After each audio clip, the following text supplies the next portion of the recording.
When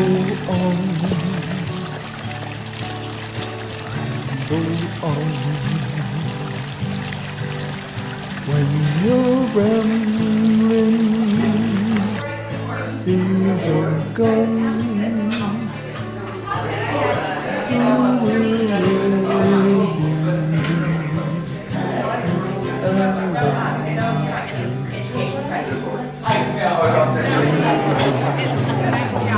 Good morning. I've already made us late. I apologize for that. What a beautiful morning. Very, very, very glad to have all of you with us. And good morning. My name is Jenny Funk, and I work for the Alzheimer's Association. And wholeheartedly, on behalf of that nonprofit, we want to welcome all of you here. We have a very wide array of people in the room. We've got family caregivers and professionals that are needing credits, and ultimately I feel like we are all here wholeheartedly because we do want to learn more about Alzheimer's and different kinds of dementia from people who really have a lot of knowledge and a lot of resources and expertise. And wholeheartedly, I've already heard it several times this morning, we need it. We need as many types of resources and support and education as we can. So super thankful that you all are here and that you're going to spend most of your day with us. And I want to introduce our program coordinator, Christina Avena, who is all of how many months at the association? 3.5. So it's always trial by fire.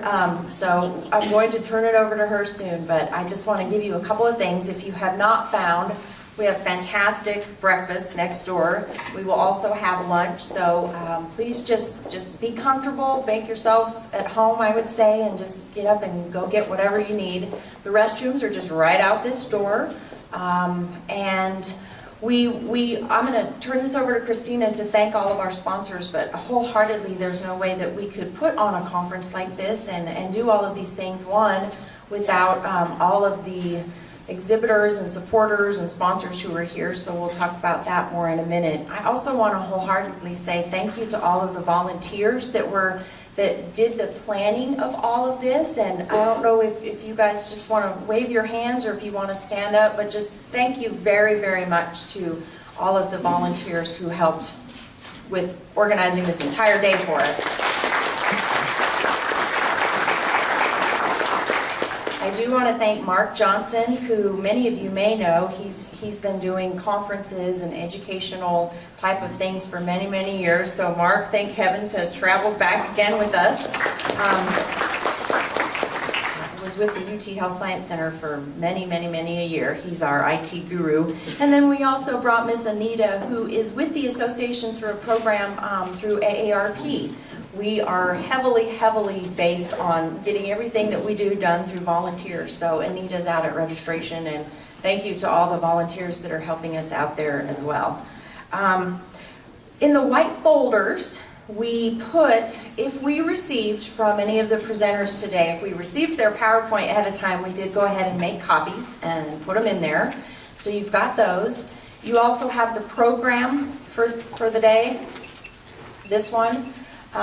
It's got the agenda, all the time frames. I promise we will try to just stick to time as close as possible and make sure that our presenters do as well. So that's in there. Please take a look at all of the supporters for sure. And I also want to say a very special thanks to the Helen and Charlie Peterson Foundation. They were very generous in helping us specifically to bring education and support on Alzheimer's today. So we really are very, very thankful to everyone at the foundation as well. Want to talk about door prizes. Okay, so another thing that's in your white folder, we really do kind of feel like that if you are in any way touched by this disease, whether it's personal or professional, you already are an advocate for people who have the disease. And now we're just asking you to kind of take a step further, and there's an advocacy postcard that's in your folder, And we're going to do door prizes. All of these sponsors have brought fantastic gifts for us today. So throughout the day we're going to be drawing. And the way to get in the drawing is if you'll fill out this advocacy postcard. Basically, I would say, even though Alzheimer's has been around for more than 100 years, more things have happened in the last 20 than in all of that time. And a lot of that happens through grassroots advocacy. Last year, we had the largest increase in research towards finding a cure for Alzheimer's disease than we've ever had in our history of raising awareness and raising money. Congress actually passed a $350 million increase in research funding, which you can look at it two ways. We have needed that badly. It's the biggest advocacy sort of success that we've ever had, but it's also just a drop in the bucket, as we know, because we still don't have a cure or treatments for this disease. But one of the ways that happens is that we continuously bombard our elected officials with our messages of we need them to make this disease a priority. So this card, if you'll fill it out, we will hand deliver it to our senators to continuously give them the message that they do need to make Alzheimer's a priority. They do need to help us with the National Alzheimer's Plan to find a cure by 2025. And they do need to continue to increase Alzheimer's funding because it is very, very disproportionate to the amount of people who have the disease. So we're going to draw from these. If you'll just fill them out, we've got a basket out on the registration table. We'll pass it around, make sure your info gets in here. The other thing is this is a sticker, so if you'll fill this out, oh my gosh, how many have I peeled of these and I can't get it to, oh, there you go. That's how hard it is to peel, but if you'll just peel that, you're absolutely all a voice for Alzheimer's. So that's another thing, and I think that's it. I will turn it over to Miss Christina. So, welcome.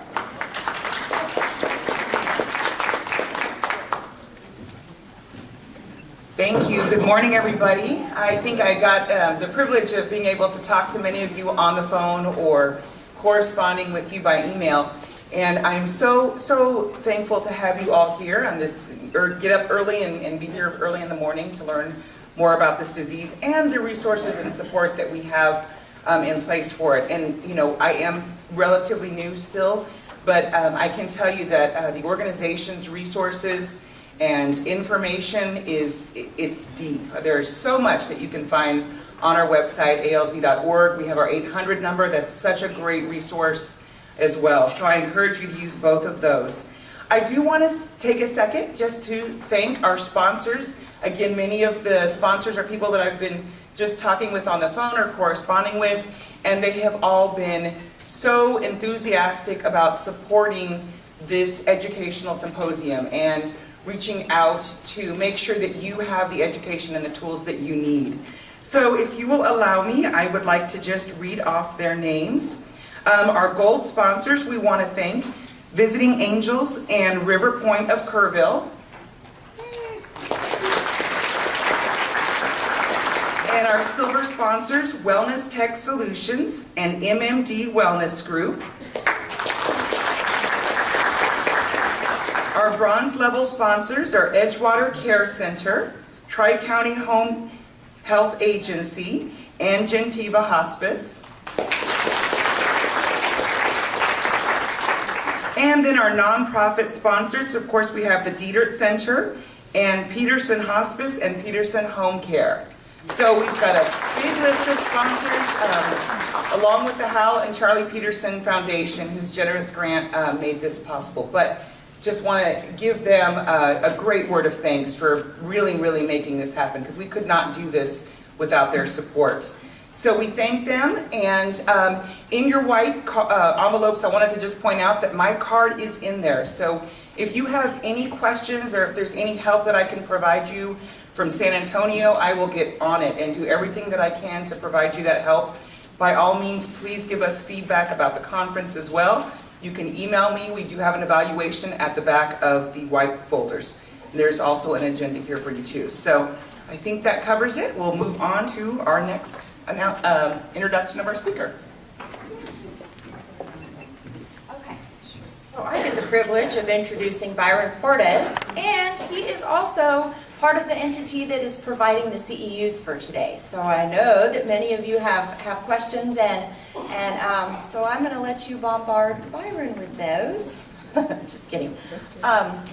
So Byron Cortez, if you have not met him, I do encourage it. Byron is an incredible resource and is such an incredible, passionate advocate for seniors and for people with Alzheimer's and related diseases. He is recognized as one of the nation's leading experts in geriatric care management. He's been in the social work field for over 25 years.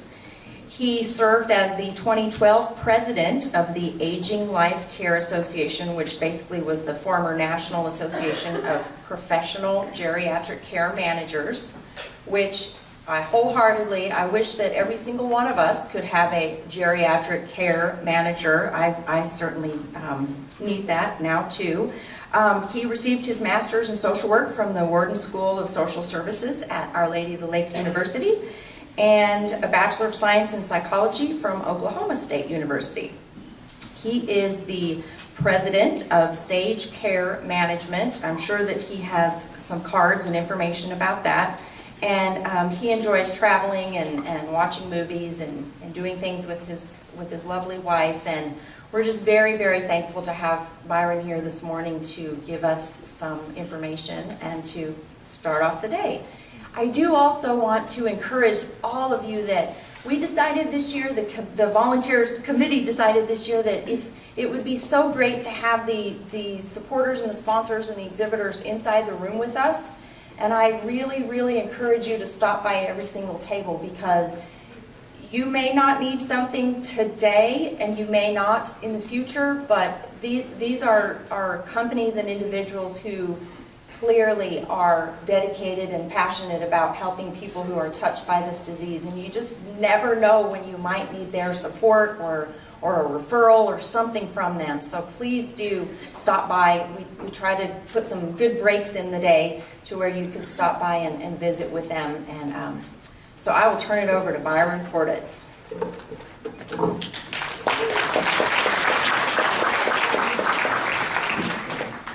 Hi, good morning. Oh, really? Good morning. Did you say, I saw they had coffee. I know you guys should be awake. So thank you guys for letting me come all the way up to the beautiful city of Kerrville. I live in Bernie, so I'm not really one of those San Antonio people. Our office is in San Antonio, so I do get to drive there every day. I'm going to take a quick second to talk about the CEUs, because I know there were some questions, and I apologize. We were probably not as well organized as my company, certainly not the Alzheimer's Association. So if you are needing continuing education credits, the 2 credits that SAGE is able to give are nursing and social work. Those are the 2 licensing boards that we have contracted with to provide CEUs. So if you're a nurse or a social worker, you get kind of true CEUs.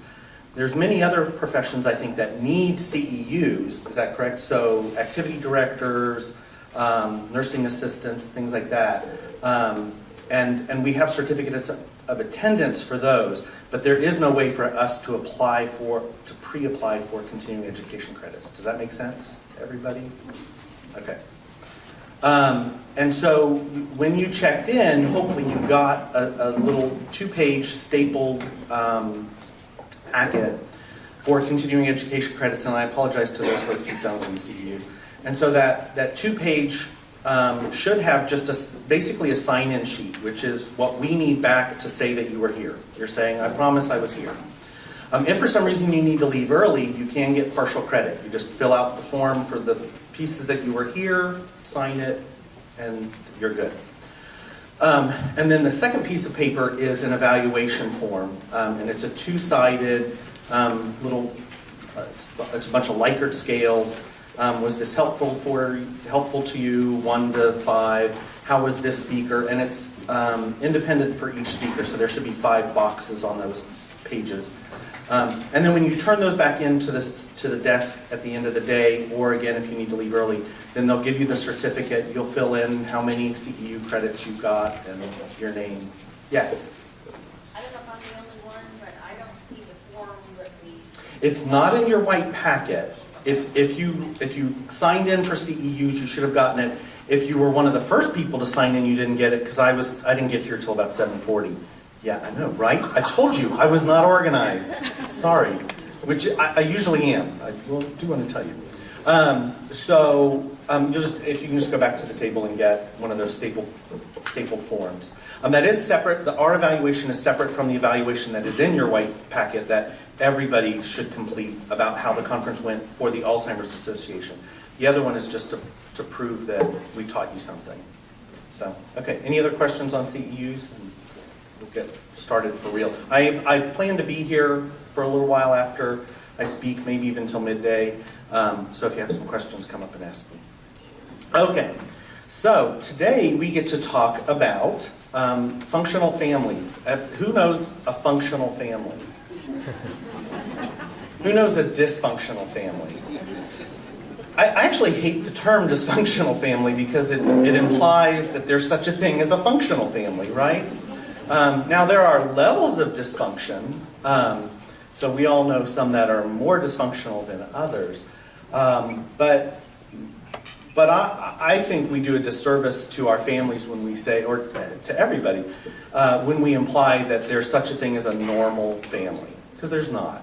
So if you're feeling abnormal, you're fine. You're in the majority. It's kind of like the popular kids in high school, right? I went to high school with 425 students. There were 5 kids that were popular, right? There were these 5 popular kids, and there were 420 of us that somehow were unpopular. And I kept thinking, wait a minute, we're the normal ones. We're the ones that run together. So you guys, we're the unpopular kids. So we're good. We're okay.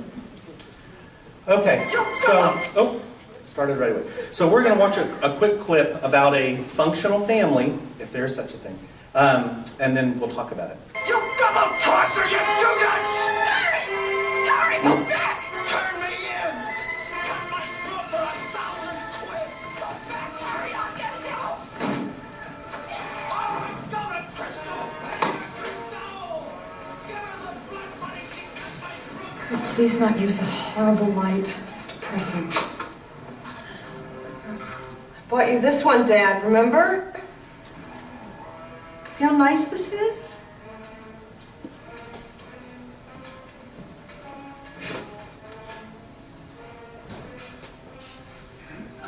Wendy, what's going on with that? It's not going to affect you in any way. I said it was perfectly fine for her to stay here as long as I could prove that she's had all her shots. I still don't think it's a good idea. Well, they like animals here, John. Apparently it's good for the residents' well-being. They reduce... Hey!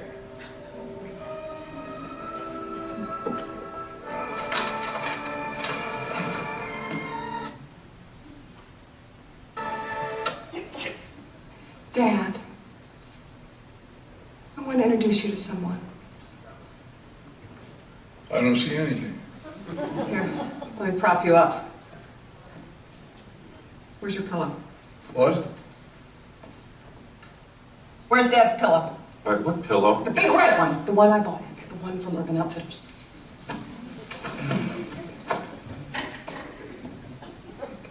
You saw it! Jesus, John!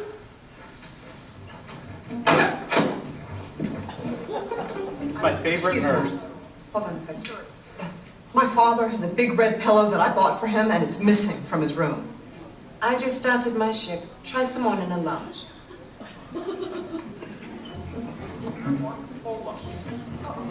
Are you Simone? I am? I'm Lenny Savage's daughter in B26. He has a big red pillow I bought him. It's missing. Did he have his name on it? And his room number. What's it look like? Red pillow.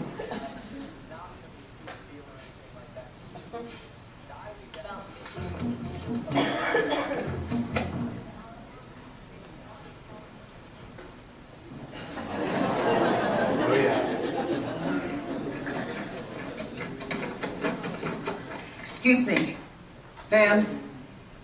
That belongs to my father. The pillow doesn't belong to you. It belongs to my father. I'm so sorry. It doesn't belong to you. No!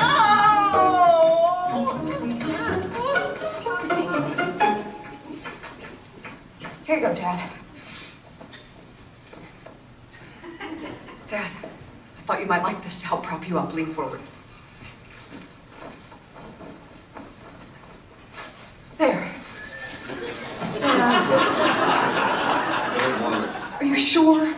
It'll make you more comfortable. Here we go. I don't want it. Can't you hear? What the hell does he think I'm paying him for? To bother me? Well, he doesn't know what he's talking about. So has anybody else seen this movie, The Savages? Golly, my goodness. How many of you guys work in healthcare?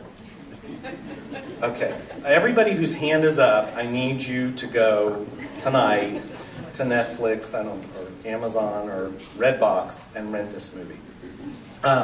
It's a 2007 movie, obviously, with Philip Seymour Hoffman and Laura Linney as children trying to cope with their father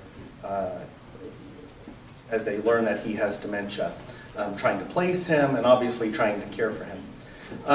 Be careful, there's a 2012, 13, 14 movie called Savages, which is apparently not so good, or at least not anywhere.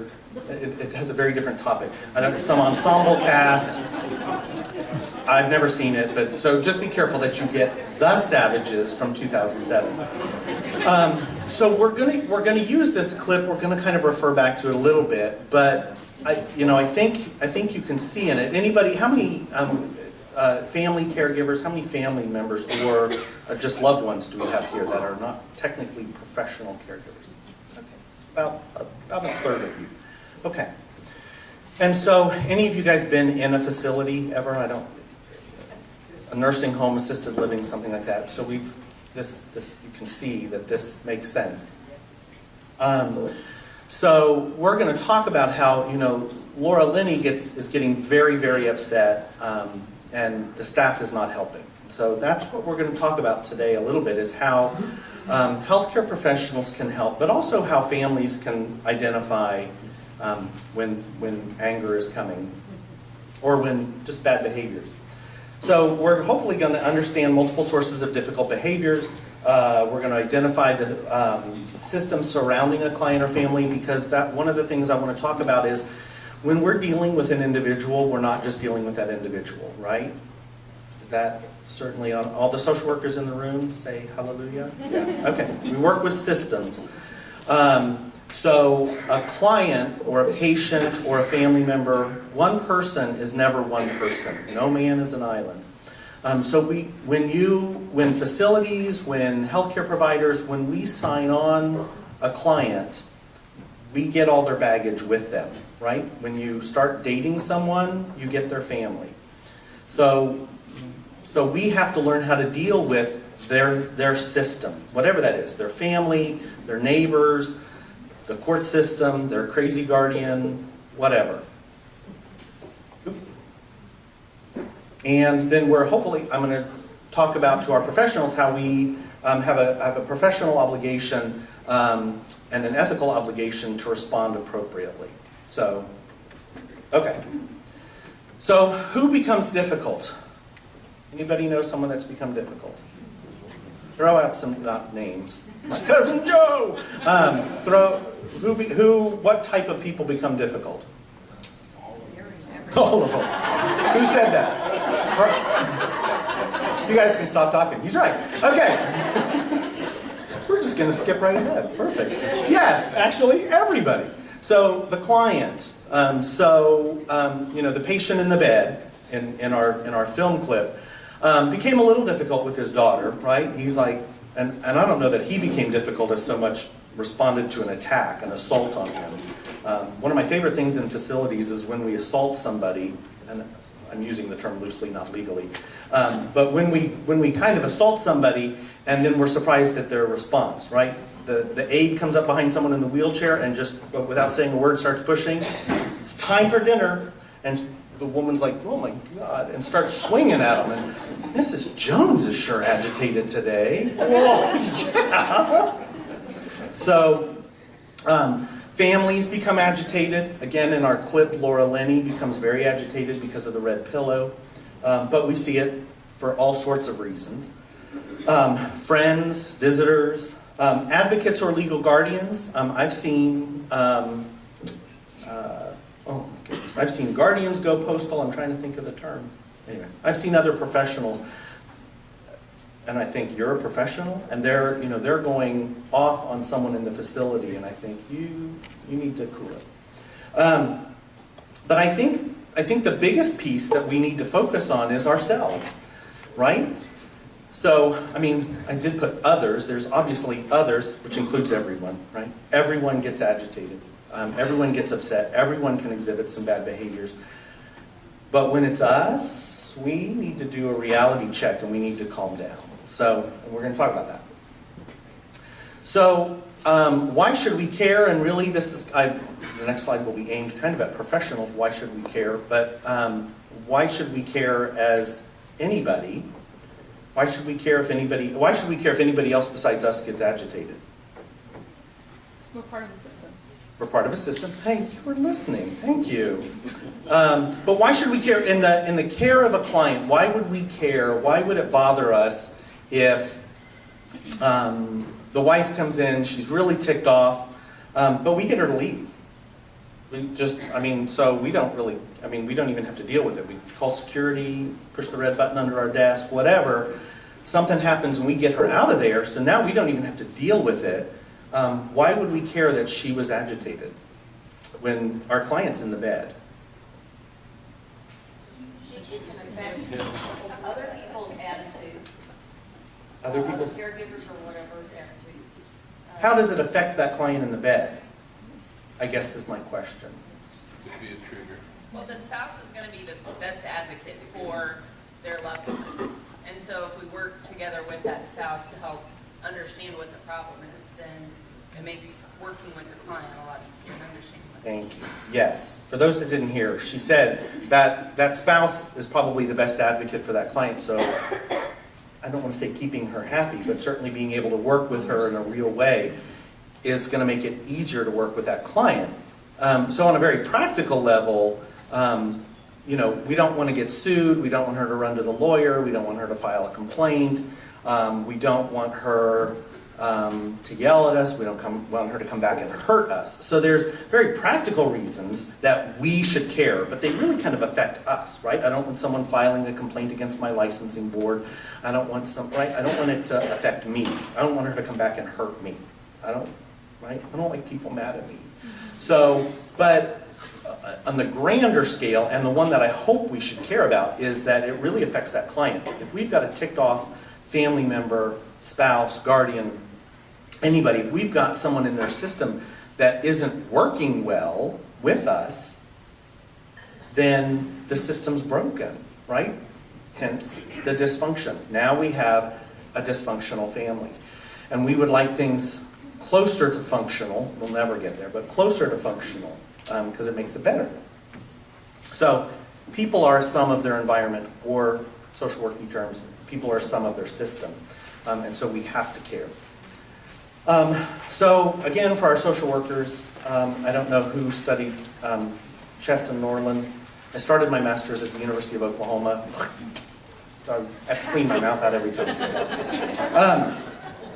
that. And I'm just kidding, I think I did really well. Then I transferred to Our Lady of the Lake. So they drained the lake when I was there, so we all called it Our Lady of the Swamp. For a year and a half, there was an inch of water and lots of mosquitoes. So Drs. Chess and Norland came up with this systems model, and I'm extremely visual, so I apologize if I'm going to bore you, but I have the microphone, so. So this systems model is just a visual model of how a system works. And so for those that don't understand, a system, if you think of your house as a system, right? And all the people inside the house are the working system. And so, I have one daughter. So my wife, myself, and my daughter are all sitting in our house. We're a system. The boundaries of our system are the walls of our house. It's different when we talk theoretically, but just to make it in practical terms. And so if someone comes over, a neighbor comes over, knocks on the door, and we let them in the door, they're now in our system, right? And they have to interact in our system. And so we have the system boundaries, which for me would be the walls of the house. And so we have somebody who comes into the system, this neighbor, right? And they're bringing cookies, and they want to welcome us to the neighborhood. So their proposed outcome, when they come in, their proposed outcome is to have us feel welcomed, enjoy the cookies, everything's good, right? And so, but we have system structure, so we have, my wife, my daughter, and myself. And so the system structure could be, it's kind of the rules of the system. So I could have a very jealous wife, and the neighbor's very pretty, it's a woman, so now my wife acts weird. I could have a daughter with some kind of developmental disability, maybe autistic, so she's going to interact with this woman very differently. I could have a spouse with dementia, and they're going to interact very differently. And so it's going to change the way I interact, right? If someone else in that system is interacting differently. The other thing is that the neighbor could come in and just start speaking Russian. And that could be, and it's like, whoa, you're not following our rules. I don't speak Russian, you're making this very hard. And so the interactions are those interactions. When she starts coming in, talking, just kind of those social interactions. And so all of that stuff mixes up. We have a proposed outcome where we feel welcomed and we like the cookies. But the real outcome may be, she brings oatmeal raisin cookies and we're all gluten intolerant, so we don't like the cookies. We throw them in the trash. She spoke Russian, so we don't feel welcome because we don't know what she said.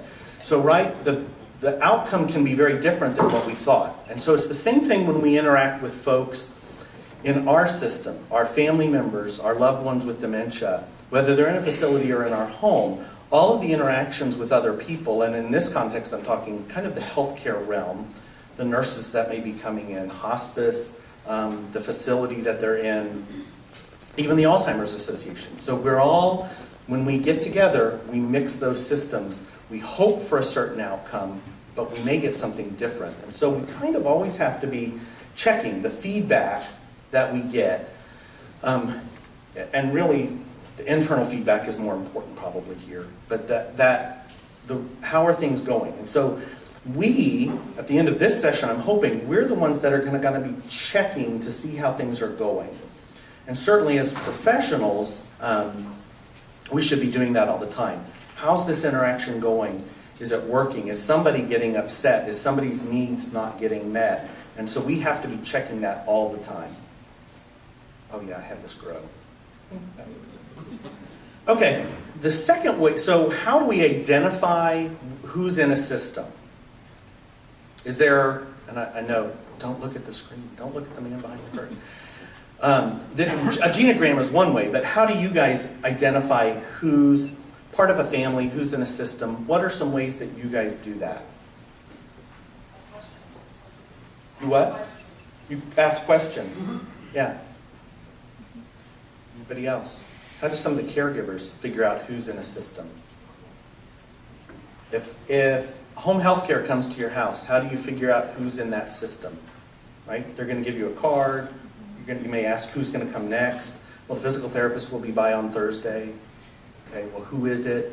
Will she have one of your cards that has the same emblem on it? How will I know? So some of those things are, we kind of tag ourselves, right? With some of those. But asking questions in facilities, the staff should be asking those questions in intake form. Who's allowed to visit? Who's not allowed to visit? Anybody ever work with a geriatric care manager? You guys have one here, by the way. Larry Acock, anybody know Larry? Yeah. Geriatric care managers, we typically work with very dysfunctional families. So we're constantly trying to figure out who's not allowed to visit, right? So a genogram, though, genograms are one of my favorite ways to look at who's in, at least in a family system, and it can be used in other ways. Anybody ever use a genogram before? Any of our social workers may raise their hands. Oh my Lord, really, like 4 of you. Okay, all right. I taught social work for 10 years at Our Lady of the Lake. See, I called it the right name. And I always taught genograms, and everybody hated it. There's 5 care managers in my practice. Not one of them will use a genogram except me. Oh, thank you. I see a head shaking. Oh, what is wrong with these people?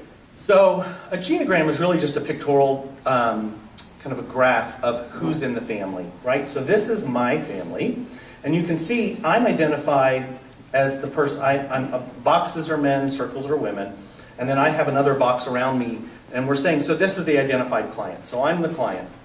Sure, I'm the crazy one. No, I'm the one that we're talking about. And I'm 48 years old, married an older woman. So my wife is 6 months older than I am. So for 6 months, I get to say I married an older woman. So Natalie. So my parents are, Charles and Jewel. My father is deceased. He died at 59. They were married in 1960. They had 3 children. See, and I put them in order of oldest to youngest. So my sister was married but divorced. The 2 hash lines show a divorce, so a married and a divorce date. My wife and I had 3 pregnancies, but only 1 child. These 2 are miscarriages. My younger sister has 2 children and married. So it kind of just quickly shows you who's in the family. And then there are, I know, right? Yeah, if I wanted to learn math, I would have gone back to school. So there's all sorts of different diagrams that you can use, and I'm not going to lie, it almost doesn't matter, especially if you're using it internally. As long as you understand what the rules are for your diagram. Is anybody else in here a visual person, or think that they may be a visual person? Not as many as not quite half, but usually a lot of people say that they are visual. And just paint me a picture, right? When I say that, I'm like literal. I carry paints and canvases in my car. Paint me a picture. I can't. I don't do as well with words. So there's tons of things, heart disease, and I think we showed on my dad. I had a little heart next to his because he had a heart disease. Sometimes I just scribble out next to their name, diabetes, Alzheimer's, just some of their diseases. It doesn't matter, but this is just a wonderful way to just quickly see who's in their system. And if they're not connected by family ties, there's all sorts of other ways that you can show. You can show the neighbor just kind of floating out to the side, and then you can use colors and all sorts of stuff to show strong connections, weak connections, disgruntled connections. But especially when I talk to like social workers in nursing homes, I think that this is an excellent way to kind of look at who are the troubled folks, or who at least they think are the troubled folk, the people causing trouble in the system. And it doesn't mean that those are the people you have to avoid, or those are the people that you have to ban from the facility, but those are the people that maybe we need to give a little more attention to. And so I love genograms, so I'll stop talking about it. I'm going to make you do one maybe. So another reason that we should care, certainly as professionals, and I would argue even caregivers, families should care, because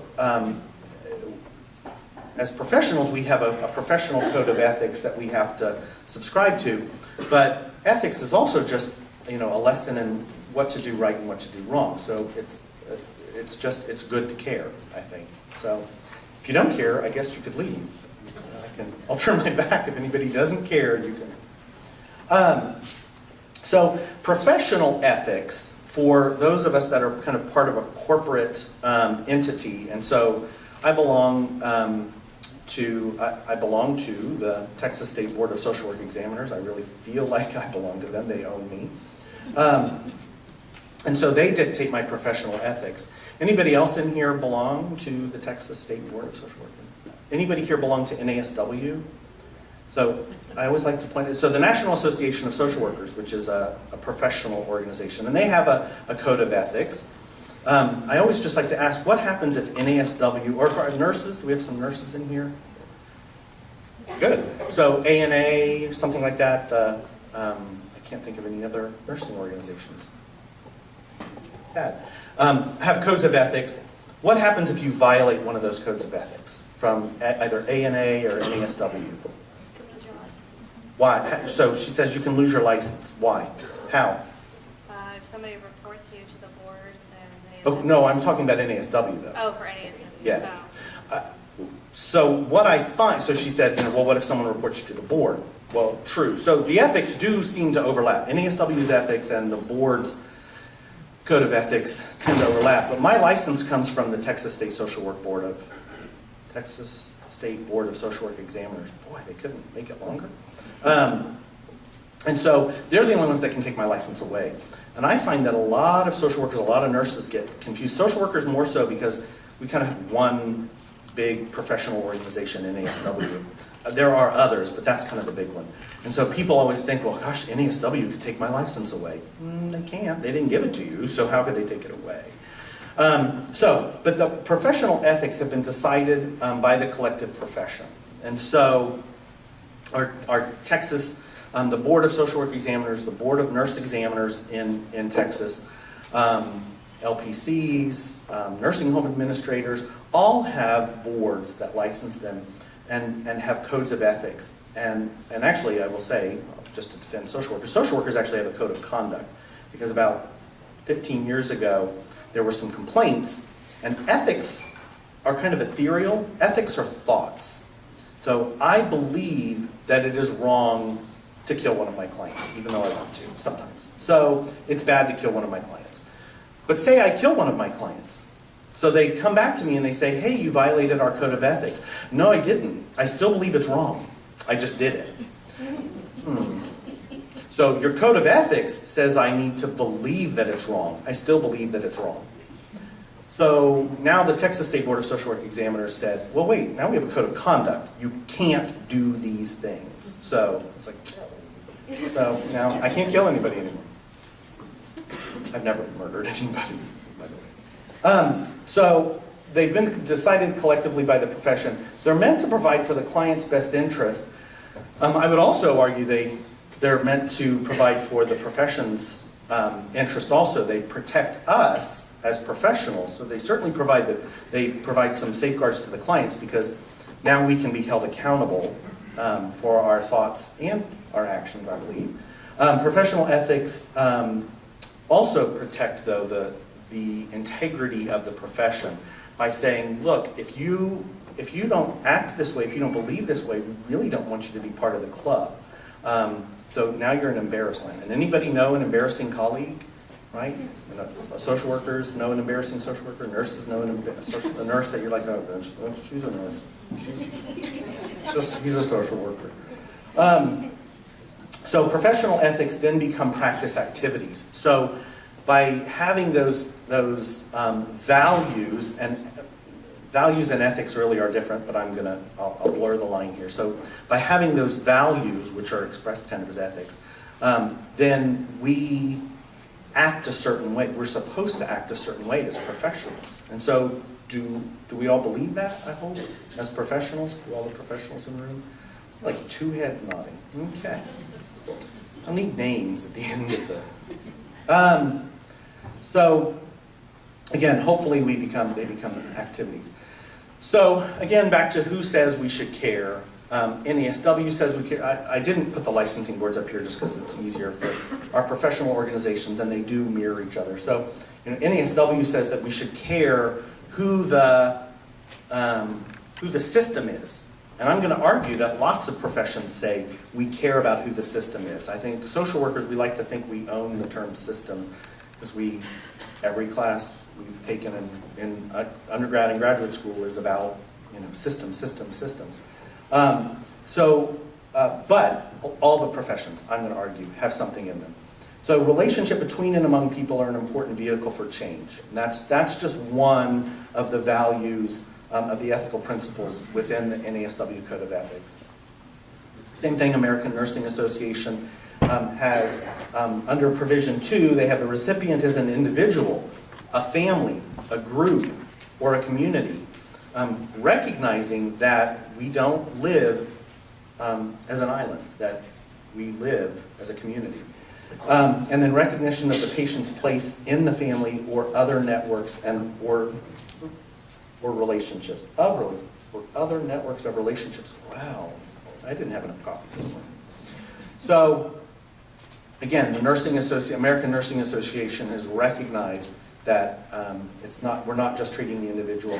And then the Aging Life Care Association, all others affected by or have an impact on the client's care needs should be considered part of the client's system, which I think sums it up really well.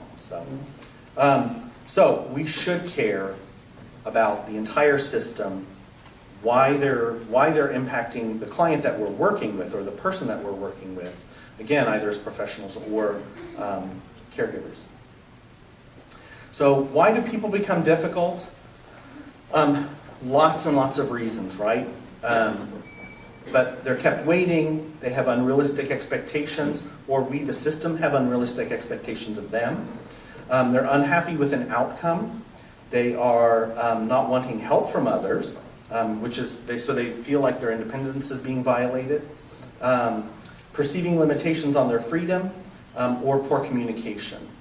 So has anybody seen all of these where somebody has gotten really upset, maybe exhibited some bad behavior, thrown out maybe one of them that are curse words? So which ones do you think are the most likely? Which are the top two of why people become difficult? Are you talking about the patient, or are you talking about the family? Yes. She said, am I talking about the patient or the family? And my answer is yes. Both. It doesn't matter. What are the top? So these are just some of the reasons that research has shown anybody becomes agitated within a healthcare system. So which are the top two? And they looked at both. They looked at family members, patients, everybody. Poor communication. Unrealistic expectations. Okay, you guys, well, I didn't hear the rest of them, but those are the two. And I think that we recognize that. Why? Because we recognize that. Because we've all been in this game called life long enough, right? Anybody here under the age of 14? I think most people, once you reach a certain age and once you've interacted with enough people, you get it. You don't need statistics. You don't need some research program. You don't need somebody to tell you why people are getting angry. I will argue we sometimes need to be reminded why people are getting angry, because in the heat of the moment, we typically don't think clearly. We start taking things very personally, right? And I always told my students, I used to do psychotherapy, I only take things personally from my mother and my wife. They're the only two people that know me well enough to make it personal. And so everybody else, there's something else. It's probably about them. Now, it might be, I'm kind of a jerk a lot of times, but it could be about me. But it's probably some issue that they are having that's being unmet. And so I need to stay calm and think, this isn't about me. How can I help you? How can I meet your needs? And so those unrealistic expectations and poor communication are the top two, which is, I think, clear again, but I also think they mirror each other. So when we don't communicate realistic expectations, then people don't know what to expect. And I find this a lot of times in the healthcare system. So people don't know what to expect. And how many people have aged before? Any time before in their life, just before now, right? So how many people, this is the first time that your parents have aged, right? Yeah. How many people have had parents with Alzheimer's before? Well, never. Well, you may have, this is the first time that your parents have had it, so you may have had grandparents that had it, and that typically actually will get you a little bit further. If you've had sick grandparents and you were kind of a close-knit family, we find children who helped take care of grandparents are much more prepared to take care of their aging parents. And when I say take care of, I mean help. So The problem is with scattered families, most of the times, this is the first time we've ever gone through this problem. And so when we start interacting with the healthcare system, you know, my wife has been in the hospital one time to have a child. And so now, you know, her father has cancer, her mother has Alzheimer's. And so interacting with the healthcare system for my wife, she's like, I've never spent this much time in a clinic or an infusion center for her dad's chemo, and she's never done that before. So it's brand new.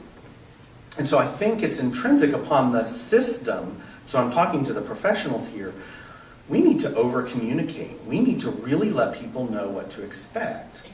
So, and I used to say, when I worked in a hospital system, I used to say, come home every day and was like, bummer, you know, everybody I know is sick. I mean, the whole world must be sick because everybody I met today had some kind of disease. Well, I worked in a hospital. And so I got used to it.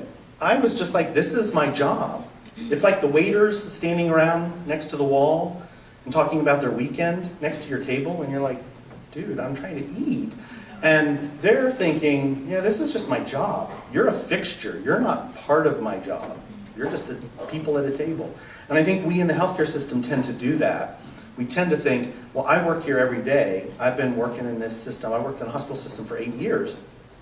And, you know, I think every day you have to remind yourself, the people I'm dealing with today, this is their first time. This is my 8th year. This may be their first time here. So I need to help them understand what's going to happen in this system. What's normal. You know, lunch comes at 11:30. Well, I don't eat lunch till 1. Lunch comes at 11:30. I like lunch at 1. Lunch comes at 11:30. You can hold it and eat it cold at 1 if you like, but it's going to come at 11:30. And so, but when they have those unrealistic expectations, you know, I was visiting with my family at 11:30. I didn't know lunch. I came back to my room and there's this cold tray sitting there. You should have known lunch comes at 11:30. How would they know? So external influences on behavior, things that will impact people and potentially potentiate that anger or behavior or bad behaviors. So life events. Obviously, when we're talking about the healthcare system, life events are a big issue. My mother is sick. This is the first time I've ever dealt with this. This is really stressing me out. My father, you know, died at 59. Trying to plan that was 18 years ago. Trying to plan a funeral. Trying to help my mother get through it. Trying to call Social Security. Those life events were very, very stressful, right? So when somebody is going through something for the first time or something's fresh, it's painful, and it can then lower our tolerance to stress. And so now the person in the facility says something kind of snotty. Well, you should have known lunch was coming at 11:30. I'm coming after you, right? So, and it's not because they said lunch was at 11:30. It's because I'm having a ton of stress. Surroundings, just stressful surroundings, lots of noise, things that we're not familiar with. Once again, healthcare setting. So now I'm in a hospital. I'm just moving into a facility. I'm not used to those things. These surroundings are stressful to me. Again, specifically nursing facilities, you know, lots of people talking in the hallways. My wife just went and visited my daughter and stayed in my daughter's dorm. My daughter's a freshman. And stayed in the dorm. I know, right? I see some moms going, oh, Lord. My wife was like, I didn't sleep at all. People talk all night in the hall. It's like, it's worse than a hotel. And of course, you know, anybody seen the dorm mattresses now, right? They're this thick. And I'm being generous just so you can see they're not really that thick. But, so surroundings can affect. And then us. I'm going to come back to us. We as family members, and definitely we as healthcare professionals, can really agitate folks, right? If I wanted to, I could really get somebody going. And the problem is that's if I really wanted to. We usually don't think about it, and so we're doing it unconsciously. You should have known lunch was at 11:30. And back to our video, when Laura Linney's walking down the hall and she walks up to the nurse at the station and says, "My dad's big red pillow," and the nurse gets off the phone, which I don't think you should interrupt someone on the phone, but so she gets off the phone. "I don't know, this is my first day back." It's my favorite thing nurses in facilities, hospitals say, "This is my first shift. I just started at 7. My shift just started at 7. Well, it's 3 in the afternoon. If you don't know your patient yet, you're in trouble. But that will certainly be a trigger to tick them off. Then she goes to the activity director. Is the activity director any more sympathetic or helpful? No. So those were kind of caricatures. I know none of us truly act that way, but it's hyperbole. I mean, we see them and we see bits and pieces of healthcare systems in there that really do happen. And so we as healthcare providers need to be very aware that we could be contributing to a lot of their agitation. Other influences that may be affecting them, and I'm not going to go too deep into this, but they may be having some cognitive issues. Obviously, if there's any sort of dementia or neurocognitive decline, then their memory may be impaired, cognition can be impaired, certainly with some of the other forms of dementia besides Alzheimer's. With the vascular dementias, FTD, the frontal lobe, then just putting things which apparently I have, putting things in order becomes very complex.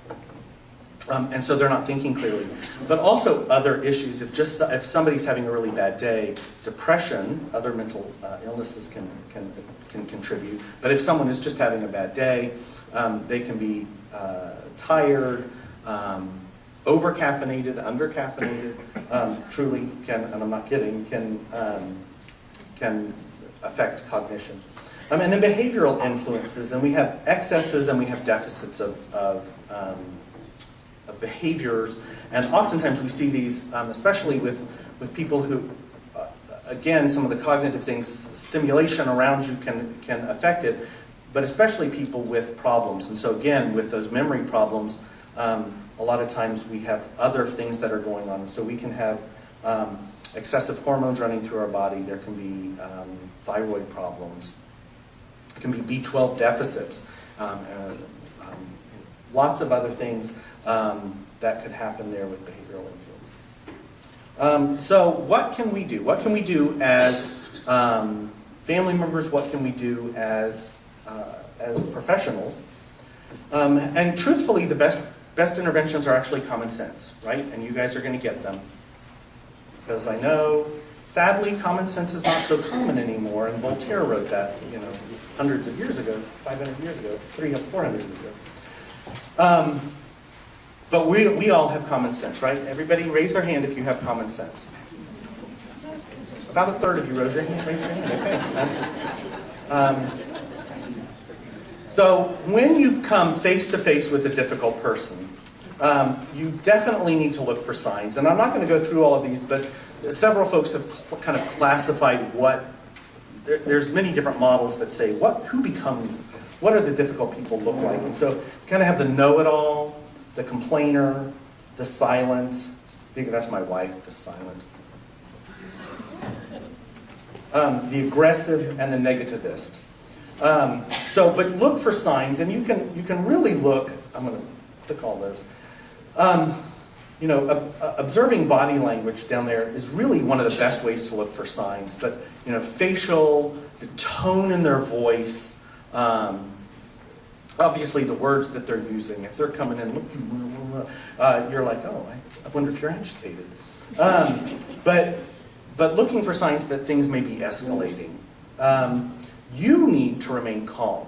So whether you're a professional or a caregiver, and again, remember, professionals can be the aggressor. So you can be a family member and you can be dealing with that ticked off social worker in a facility. You can be dealing with that ticked off aide from the home care company. So remain calm. You need to remain calm. You need to kind of go back to my mantra, you're not my mother, you're not my spouse. This isn't about me. It's got to be about something else. Communicating openly. Be empathetic. Being sympathetic means that you kind of understand where they're coming from. Empathetic really implies that you should be able to say, put your feet in their shoes.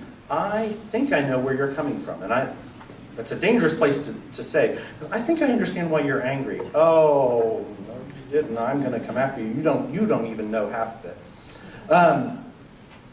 So staying engaged in the client's issues, because a lot of times when we get angry, we start to feel like it's becoming personal, right? Well, you guys aren't taking care of my mother, and I can't believe you dress like that. I mean, anybody who dresses like that, you can. You're like, what the heck? I don't know. And so let's go back to the issue of your mother. We'll come back to my dress later. How's that? Let's talk about your mother. And ultimately get help. Studies have shown that oftentimes when somebody is very, very upset, when they initially come in already agitated, what they're really looking for is to blow off a little bit of steam. And so the first person that they encounter, if they can unload and just and then feel like they were heard, the problem isn't solved, and the problem may never get solved. But at least if they're heard, suddenly they calm way down. But they're still mad at you, and you're kind of the face of their anger. And so if you can get somebody else, let me go get the director to help you. Again, if possible. And then all of a sudden, it's kind of like good cop, bad cop. I'm the person they unloaded to, but now the second person is the person that can kind of help fix it. And definitely, if things are getting physical, if things escalate, and the client, family, or if the caregiver, if the facility person becomes aggressive or violent, definitely keep your distance, protect others. Folks who work in some kind of system, like a facility or an agency, do you guys have policies? Does everybody have policies on how to deal with somebody who becomes violent, right? You are supposed to protect the others, make sure that other residents aren't hurt. You should try to keep your distance from getting hurt. Anybody ever work in a psych unit? I have actually never worked in a psych unit, but anybody ever worked in a psych unit? Anybody ever feel like they've worked in a psych unit? So, I mean, I know, there's some ways to take people down calmly, right? I've never done it. Redeflection, deflection, but then there's also ways to tackle them to the floor if they're going to hurt themselves or others. I will tell you, most facilities don't. That's intrinsic just to a psych unit, so be careful. Keep that compartmentalized right there in that psych unit. And if you're working in a nursing home now, please don't use that, because if you tackle the 85-year-old, you're probably going to get sued. So it's usually not used anywhere else. So you need to get help, and you may need to physically restrain them, or at least, send them to their room. And I come back to document everything. And so, because if you don't write it down, it didn't happen. Okay. And so, when all else fails, walk away. And lots of times, and I'm certainly from my social work experience, this is one of the hardest things to do, because as a social worker, I'm a fixer. I have got to fix things, and you've got to like me too. Oh my goodness! And if you're yelling at me, I got to get you to stop yelling at me, because you're hurting my feelings. And I want you to. I'm going to do everything to make you like me, and I'm going to do everything to fix your problem. And so I'm going to stay too long. I'm about to stay too long now. But walk away. If things aren't getting fixed, walk away. Walk away. If nobody's in danger, walk away. So, in summary, we want to recognize that there are client systems and understand that you're a part of it, or at least a visitor in it. We want to make sure that we understand their perspective, the person that's getting upset. We want to look for causes, triggers of attitude problems or behavioral problems. And then we want to stay calm and model that good behavior. And then when nothing seems to work, one person got it. Okay. My work is done. Any questions? I have 45 seconds. No, I have 2 minutes. Any questions? Comments? People hire you Not usually. No. to be an advocate, Yes. so they're private pay? Private, geriatric care managers are private pay. The question was, do people hire us to be advocates? Yes. We're basically professional advocates who know the system.